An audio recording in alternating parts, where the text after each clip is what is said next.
ETF index mutual funds నేర్చుకుని stock మార్కెట్లో రాణించాలనుకుంటున్నారా? వెంటనే ఈ నెంబర్కి కాల్ చేయండి. నమస్తే రమగారు. నమస్తే జయ. రమగారు, మనము వరలక్ష్మి వ్రతం ఎలా చేయాలి, మంగళగౌరి వ్రతం, ఇవన్నీ కూడా మాట్లాడుకుంటూ వచ్చాం కదా. అయితే కొన్ని అనుమానాలండి మనం గత సంవత్సరం చేసినప్పుడే వచ్చినాయి, వాటిని మీరు నివృత్తి చేశారు. ఈ సంవత్సరానికి కూడా అంటే ఎప్పటికీ ఉండేవి ఈ అనుమానాలు. ఈ వరలక్ష్మి వ్రతానికి సంబంధించి ఇప్పుడు ఒకసారి చేసుకుంటే మళ్ళీ ప్రతి సంవత్సరం చేసుకోవాలా? ముందు ఒక్కొక్క అనుమానం అడుగుతానండి, మీ ముందు పెడతాను. ఈ సంవత్సరం చేసుకున్నాము, ఏదో ఒక అనివార్య కారణాల వల్ల నెక్స్ట్ ఇయర్ చేసుకోలేకపోతాం, అదేమన్నా ఇబ్బంది అనిపిస్తుందా? అంటే ఇప్పుడు మన ఇంట్లో వరలక్ష్మి వ్రతం ఉండి మనం ఎవ్రీ ఇయర్ చేసుకుంటాం. 4 శుక్రవారాలు ఉన్నాయి కదా. సో రెండవ మామూలుగా మనకి పౌర్ణమి ముందు వచ్చే శుక్రవారమే వరలక్ష్మి వ్రతము అని చెప్పుకుంటాం. రెండో రోజు కుదరదనుకో, మనకి మొదటి వారం చేసుకోవచ్చు. నెలలో ఏదో ఒక వారం వరలక్ష్మి వ్రతం చేసుకోవచ్చు కదా. దానికి అంత ఇబ్బంది ఏముంది? లేదా ఆనవాయితీ అసలు లేనే లేదు, మనకి వరలక్ష్మి వ్రతం లేదు. ఈ సంవత్సరమే ఏదో సరదా పడి చుట్టుపక్కల అపార్ట్మెంట్లో అందరూ చేసుకుంటున్నారు, చుట్టుపక్కల ఫ్రెండ్స్ చేసుకుంటున్నారు, మనం కూడా చేసుకున్నాము. వచ్చే సంవత్సరం చేయలేకపోతాము, ఏదైనా కొంప మునిగిపోతుందా అని భయం, అంతే కదా. దానికి అలా అనుమాన పడక్కర్లేదు. ఈ దేవతా సంబంధమైన వ్యవహారాలు కాంప్లికేషన్ మీరు పెట్టుకుంటే కాంప్లికేట్ అవుతుంది, వదిలేస్తే ఏమీ ఉండదు. ఏమీ అవదమ్మా, ఏమవదు. మీరు ఈ సంవత్సరం పెద్ద ప్రతిమ పెట్టి గ్రాండ్గా డామ్ చేశారు, నెక్స్ట్ ఇయర్ చేయకపోతే ఏది జరిగినా అది చేయలేదు కాబట్టి ఇలా అయ్యిందని కనెక్ట్ చేసుకుంటూ ఉంటాం. మీకు ఆనవాయితీ లేకపోతే సింపుల్గా చేసుకోండి, పర్వాలా. వచ్చే సంవత్సరం చేయకపోయినా ఏం అవ్వదు, అంత భయపడద్దు. ముందు అంత గ్రాండ్ కాకపోతే కొంచెంగా చేసుకోండి, మీకు అనుమానము భయము లేకుండా. ఇంత ప్రతిమలు పెట్టి చేస్తారు, పెద్ద చెంబు పెట్టి పెద్ద బిందె, దాని మీద చెంబు, దాని మీద ఒక కొబ్బరికాయ, అమ్మవారి ముఖము, చక్కగా అలంకారము, చక్కగా వస్త్రధారణ చేసి ఓ గదంతా వరలక్ష్మి వ్రతానికి కేటాయించి చేసుకుంటారు. అంత చేయకపోతే అదంతా డాబుకి మీరు చేసింది. పూజ కదా ఇంపార్టెంట్, చిన్న పూజ చేసుకోండి. మెడలో ఉన్న గొలుసు తీసి, పాత గొలుసు, చిన్న గొలుసు ఏదైనా ఉంటే గొలుసు తీసి పెట్టుకుని బంగారానికి పూజ చేసుకున్న వరలక్ష్మి వ్రతం సరిపోతుంది. ఈ డాబంతా మీది, ఆమెకు అక్కర్లే. ఆవిడకి కావాల్సింది ఏమిటి? మీ శ్రద్ధ, పూజ, అంతే. అంతకంటే ఏం లేదు. అది కూడా నీకు కుదరలేదు, దండం పెట్టుకో శ్రద్ధగా. కించపడి అనుమానపడి పిల్లాడి కింద పడినా వరలక్ష్మి వ్రతం మానేశాను కాబట్టి ఇప్పుడు ఆవిడొచ్చి తంతుందా? మీ అబ్బాయిని తోసేస్తుందా? నీకు జ్వరం తెప్పిస్తుందా? చెప్పు. పోనీ అలా తెప్పించేదైతే నువ్వు కిందటి సంవత్సరం బ్రహ్మాండంగా వరలక్ష్మి వ్రతం చేయించావు కదా, మీ ఇంట్లో కనకవర్షం కురిపించిందా అమ్మవారు? నీకు రావాల్సిందే కాదు వచ్చింది, అంతేనా? జరగాల్సింది జరుగుతుంది. పూజ భగవంతుని పట్ల మన శ్రద్ధని చూపించుకునేందుకు, మన శ్రద్ధని మనం భావిస్తాం, అది చేసుకుంటాం. డాబంతా జనాని కోసం చేసేది, నీ గొప్పగా చేస్తావు, అంతే. అనుమానం ఏమీ లేదమ్మా. కుదిరితే ఈ సంవత్సరం చేసుకోండి, కుదరకపోతే వచ్చే సంవత్సరం గట్టిగా ఒక దండం పెట్టుకోండి, కుదిరినప్పుడు చేస్తా అనుకోండి, పర్వాలా, భయపడద్దు. తర్వాత కలసం పెట్టుకోవటం, తోరాలు కట్టుకోవటం, ఇలాంటివి కొంతమందికి ఉండదు ఆనవాయితీగా, కానీ చేసుకోవాలనిపిస్తుంది. అదే పర్వాలేదంటారా? ఇప్పుడు కలసం పెట్టుకోవటం అంటే, అమ్మవారికి కలశము అంటే ఏమిటి? కలశ రూపంలో అమ్మవారిని ఆవాహన చేసుకోవటం. అవును.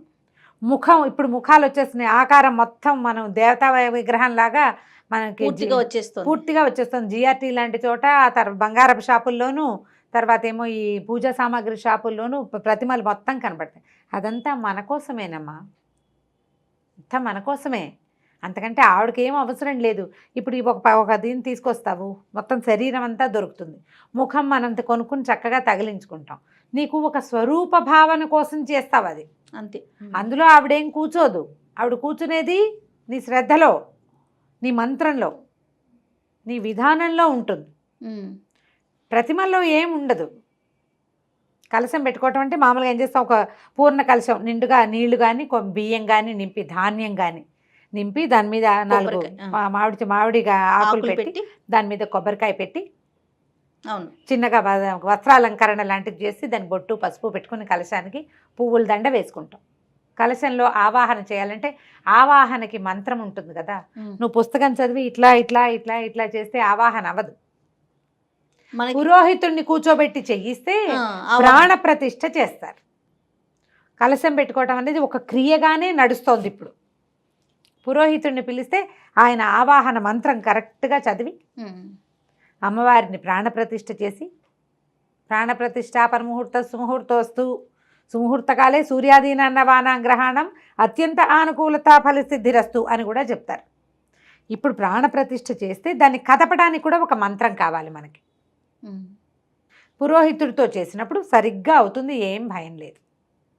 మనమే చేసుకుంటే చెప్తున్నాక పుస్తకం చదువుతూ ఇలా చేస్తాం.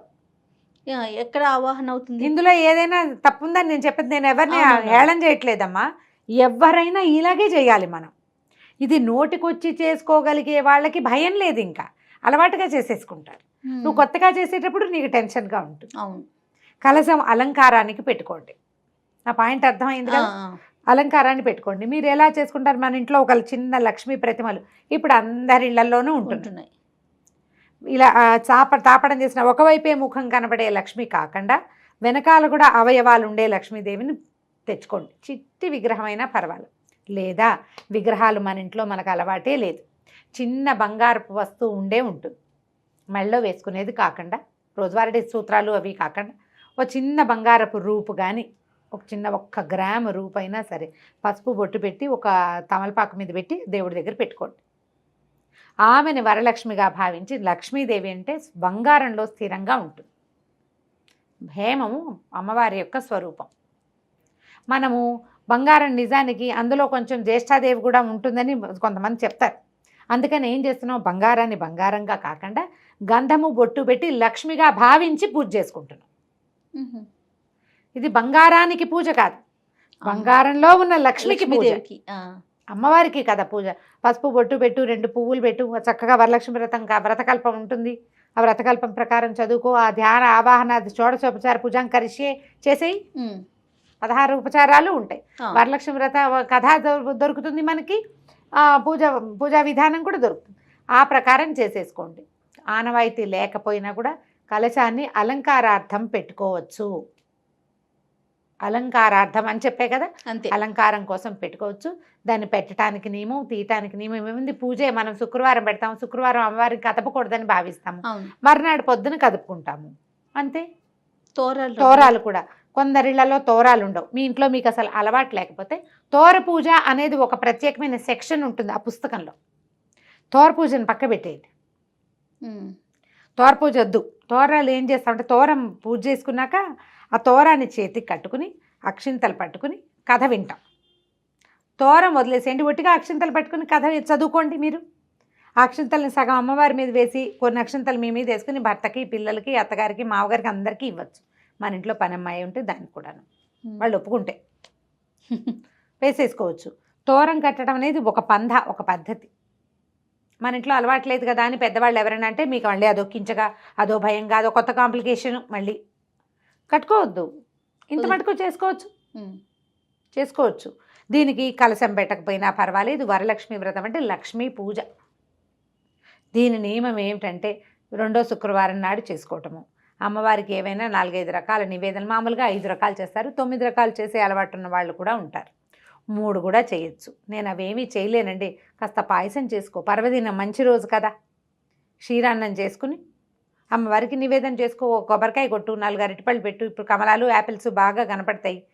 తర్వాత ఏమో ఇంకా రకరకాల పళ్ళు కనిపిస్తున్నాయి. ఇప్పుడు కనిపించే పళ్ళని 4 రకాల పళ్ళు తెచ్చి పెట్టుకోండి.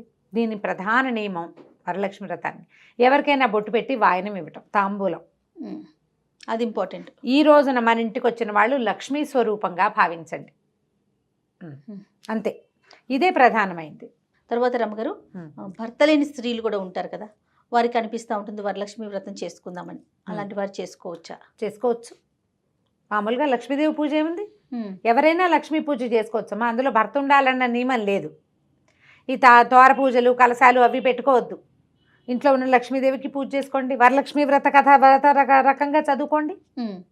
అక్షంతలు నెత్తి మీద వేసుకోండి. వచ్చే జన్మలో అయినా నాకు మంగళ భాగ్యం దొరకాలని, మాంగళ్య భాగ్యం దొరకాలని దండం పెట్టుకుని చేసుకోవచ్చు. గర్భవతులు, వివాహం కాని కన్యలు చేసుకోవచ్చు. ఇంట్లో ఎవరు లేనప్పుడు వీళ్ళే ఉంటారు, పూజ మానేయటం ఇష్టం ఉండదు, చేసుకోండి. ఈ తోరాలు, వాయినాలు ఇవ్వడం పెట్టుకోవద్దు. మన ఇంటికి ఎవరైనా వస్తే కనుక అమ్మ బొట్టు పెట్టుకుని మీరే 2 పళ్ళు తీసుకోండి అని మన ఇంట్లో నుంచి పళ్ళు, పువ్వులు బయటికి వెళ్ళాలి. మీరు ఇవ్వక్కర్లా, బొట్టు పెట్టుకుని ఇవ్వమని, ఇది తీసుకోమంటే సరిపోతుంది. ఇప్పుడు చేతికి ఎందుకు ఇవ్వకూడదు అని ప్రశ్నలు వెంటనే వస్తాయి. మనకి అనుమానం లేకపోతే ఈ ప్రశ్న అడగం, చేసేస్తాం.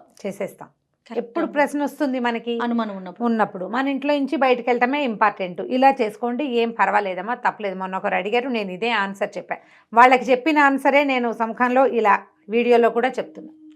గర్భవతులండి కొంచెం 7వ నెల లోపలైతే చేసుకోవచ్చు అయ్యా. 7th మంత్ వచ్చాక ఆనవాయితీ ఉన్నా పనికిరాదు.